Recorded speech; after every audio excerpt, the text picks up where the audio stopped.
सरजमीने सवात में इन दिनों अमन के गीत गाए जा रहे हैं।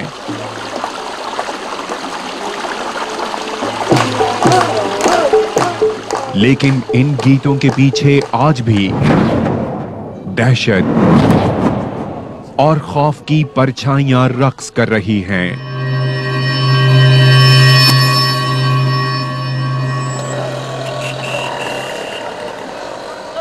क्या पाकिस्तानी कौम महज इत्तेफाकन इस अजाब में मुब्तला हो गई, या इस सारे खूनी खेल के पीछे कुछ आलमी ताकतों का नादीदा हाथ मुलव्विस है? क्या पाकिस्तानी कौम, पाकिस्तान आर्मी और खुफिया इदारे इस आलमी साजिश को जड़ से उखाड़ फेंकने में कामयाब हो जाएंगे? आर्मी ने किसी किस्म की फौजी कार्रवाई नहीं की थी अब तक, और पूरा मौका दिया गया इन लोगों को इस बात का कि आप अपने आप को मेन स्ट्रीम में ले आइए, निजाम अदल ऑर्डिनेंस को एक्सेप्ट कर लीजिए।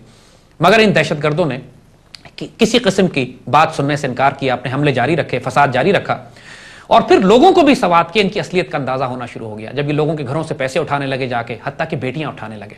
एक एक तालिब कमांडर ने वहां पे, तालिबान के कमांडर ने एक एक दिन में 3-3 शादियां की हैं। जो बच्ची हाथ लगी उठा ली, जिसके घर में गए उसको अगवा कर लिया। फहाशी बुराई और बदकारी का जो तूफान बर्पा किया इन सो कॉल्ड तालिबान ने इस्लाम के नाम पर, सवात के लोग दहशतजदा हो गए कि ये हो क्या रहा है हमारे साथ। हम तो समझे थे कि इस्लामी निजाम नाफिज करने वाले हैं, ये तो इतने पलीत और नापाक लोग निकले कि इनके घरों से, इनके मोर्चों से शराब की बोतलें निकलती थीं, इनके पास जो असलाह पहुंच रहा था उसमें इंडियन मार्किंग्स थी। लोगों को सब पता लग गया कि हो क्या रहा है, लेकिन किसी की जरूरत नहीं थी कि इनके खिलाफ बात करता है, क्योंकि हजारों सैकड़ों की तादाद में लोगों के गले काट के चौकों पर लटका दिया करते थे। कौन बोलेगा? पुलिस है नहीं, फौज को इजाजत नहीं है, ANP की हुकूमत गायब हो चुकी। इस सूरत हाल में जब अमन मुआहिदा किया जाता है, निजाम शरीयत ऑर्डिनेंस, इसके बाद खास तौर पर आपको याद होगा वो वक्त जब 2 आर्मी ऑफिसर्स, कैप्टन नजम और कैप्टन जुनैद को इन्होंने शहीद किया, 2 SSG के ऑफिसर्स को अगवा करके इन्होंने उनको गले काटे, शहीद किया उनको। And that was the moment कि जब आर्मी ने कहा एनफ, अब इनके खिलाफ फौजी कार्रवाई जरूरी है। और आपको याद होगा कि प्राइम मिनिस्टर गिलानी ने टेलीविजन पर आकर कहा था कि अमन मुआहिदा खत्म हो गया है और अब हम फौज को तलब कर रहे हैं। यह पहला मौका था कि सियासी हुकूमत ने फौज को तलब किया था अपनी मदद के लिए, और जब तक कि फौज को तलब ना किया जाए उस वक्त तक फौज को इजाजत नहीं होती कि मुल्क के किसी हिस्से में फौजी कार्रवाई का आगाज हो। और फिर ऑपरेशन राह रास्त का आगाज किया गया, और फिर अल्हम्दुलिल्लाह आपने देखा कि आने वाले 2 या 3 महीनों के अंदर अंदर अल्लाह ताला ने करम किया। पाकिस्तानी SSG कमांडोज ने अपनी तारीख का, बल्कि साउथ एशिया में इतना बड़ा कमांडो ड्रॉप कभी नहीं किया गया कि 1200 कमांडोज हेलीकॉप्टर्स के जरिए प्योचार की वादी में उतारे गए, कि जो खास तौर पर गढ़ था इन दहशतगर्दों का, इनके ट्रेनिंग कैंप्स, एक्सप्लोसिव फैक्ट्रीज, गोला बारूद का जखीरा, इनके खुद को हमलावर जैकेट्स बनाने का सारा साजो सामान जिस वादी में था, जहां पे फौज के दाखिले का कोई रास्ता ही नहीं था क्योंकि जमीनी रास्ते इतने तंग थे, वहां हेलीकॉप्टर के जरिए कमांडो ड्रॉप्स किए गए। और फिर पूरी वादी में अल्हम्दुलिल्लाह दहशतगर्दों का सफाया किया गया। 24 लाख के करीब सवात के लोग अपनी मर्जी से अब बाहर निकल कर आए वादी से। यानी आप नोट करेंगे कि सवात की आबादी ने कहीं पे कोई जुलूस नहीं निकाला, कोई हंगामा नहीं किया, कोई लड़ाई नहीं की, कोई आर्गुमेंट नहीं की इस बात पे कि हम वादी खाली करें या ना करें। खामोशी से उन्होंने अपने बच्चों को लिया, इज्जतों को सब बचाया, बाहर निकल के आ गए, क्योंकि उनको मालूम था कि जब तक ये लोग, इन दहशतगर्दों का सफाया नहीं किया जाएगा, जब तक फौज इनका सफाया नहीं करेगी, आइंदा आने वाले वक्तों में सवात के लोगों की इज्जत, आबरू, जान माल महफूज नहीं होगी। 24 लाख लोग बाहर आए, आर्मी ने उनकी सफाई की दहशतगर्दों की, और फिर उसी खामोशी के साथ ये लोग वापस जाके अपने अपने इलाकों में आबाद भी हो गए, और आज सवात की वादी माशाल्लाह फिर से आबाद हो रही है।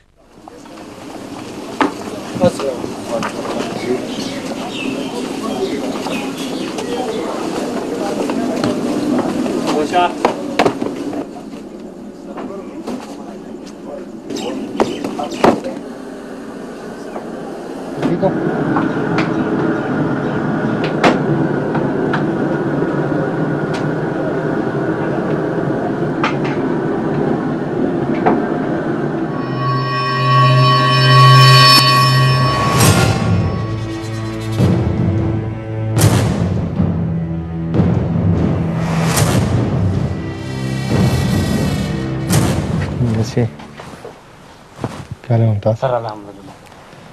राज क्या हाल है? सर इकबाल ठीक हो? मेरा नाम हवलदार अब्दुल रज़ाक है, और हम जब ऑपरेशन में आए हुए हैं तो उस वक्त जब ऑपरेशन पे जाते थे तो हमारे जो लड़के थे वो 48 घंटे 2-2 दिन तकरीबन लगातार लड़ते थे, और दहशतगर्दों के खिलाफ लड़ते लड़ते जब थक के आ जाते थे तो हम इधर 3 से 4 घंटे बंदों को रेस्ट देते थे। रात को रेस्ट करते थे या दिन के टाइम पे जब भी फारिग होते थे रेस्ट करते, उसके बाद फिर नेक्स्ट ऑपरेशन के लिए तैयार हो जाते थे। मुल्क की खातिर आए हुए हैं इधर, तो हमने दहशतगर्दों के सख्त ऑपरेशन किया है और उनको मुंह तोड़ जवाब दिया है और हमारा उनके ऊपर बहुत ज़्यादा काबू हो गया है कि अभी उनका जो नेटवर्क है वो बिल्कुल ख़त्म हो चुका है और हम इंशाअल्लाह ताला अज़ीज़ कामयाब रहेंगे और सक्सेसफुल रहेंगे इन फ्यूचर सर। हमें जब भी मौका मिलेगा हमें अपने मुल्क के लिए हम अपना खून, अपना तन मन सब कुछ वार देंगे।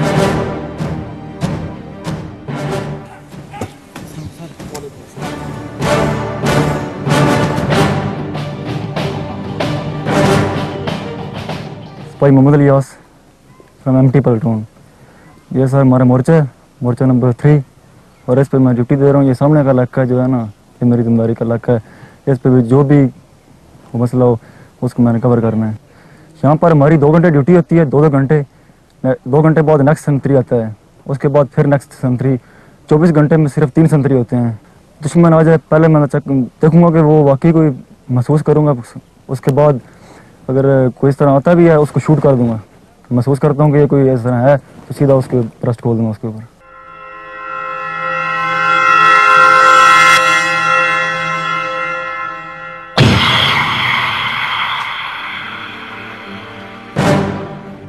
सवाल ये है कि साजिशी अनासिर ने पाकिस्तान को कमजोर करने के लिए सवात ही का इंतखाब क्यों किया?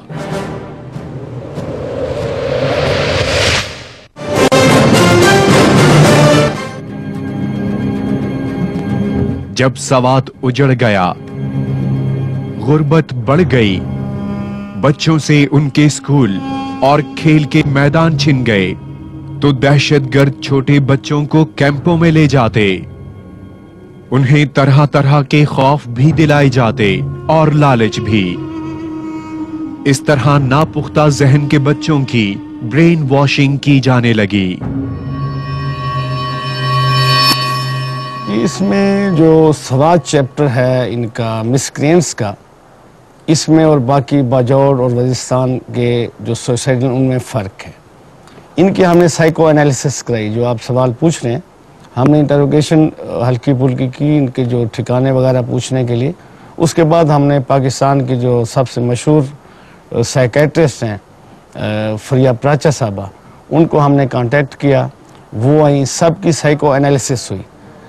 तकरीबन तमाम केसेस में ये बच्चे लो आईक्यू के हैं, पुअर बैकग्राउंड के हैं और इनको जिस तरह मैंने कहा कि फाल्स मोटिवेशन ये दी जाती थी कि आप अगर ख़ुद को हमला करोगे, ये जो अफवाज है ये मुसलमानों की फ़ौज नहीं है, इस पे हमला करोगे, एफसी पे हमला करोगे, गरीब लोगों पे हमला करोगे जो कि इस शरपसंदों का साथ नहीं दे रहे, तो उसमें आप सीधा जन्नत में जाएंगे और आपके साथ पुश्तें भी बख्शी जाएंगी और नौज़ बिल्लाह हुज़ूर पाक सल्लल्लाहु अलैहि वसल्लम खुद आपको रिसीव कर। ये इनके जहन में कच्चे जहन थे इनके, बिल्कुल मतलब अभी उसमें नहीं थे। They could be lived in, जो कि इन्होंने इसका एडवांटेज लिया है। इंसानी तारीख की सबसे बड़ी हिजरत करने वाले सवात के बाशिंदे आज भी वादे पूरे होने के इंतजार में हैं। उन वादों में से एक वादा हुकूमत पाकिस्तान का भी है, जिसने 2 अरब रुपए इमदाद का ऐसा वादा किया जो अभी तक पूरा नहीं हो सका।